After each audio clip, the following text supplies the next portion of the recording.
আর এই মুহূর্তে যে খবরের দিকে নজর রাখবো, ধনধান্য স্টেডিয়াম, সেই ধনধান্য স্টেডিয়ামে বিপত্তি, ধনধান্য স্টেডিয়ামে তোরণ ভেঙে বিপত্তি হয়েছে এমনটাই জানা যাচ্ছে। আপনাদের জানিয়ে রাখি, ধনধান্য স্টেডিয়াম যে নতুন করে তৈরি করা হয়েছিল গত বছরই, সেই ধনধান্য স্টেডিয়ামে এবার বিপত্তি। ধনধান্য স্টেডিয়ামে তোরণ ভেঙে বিপত্তি হয়েছে।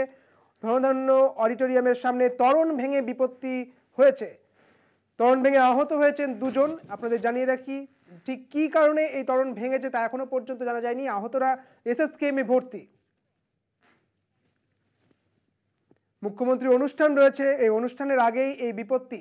আপনারা দেখতে পাচ্ছেন সেই ছবি, আহত দুজন যাদের নিয়ে যাওয়া হচ্ছে এবং তাদের হাসপাতালে নিয়ে যাওয়া হয়েছে, তারা এই মুহূর্তে এসএসকেএম হাসপাতালে ভর্তি।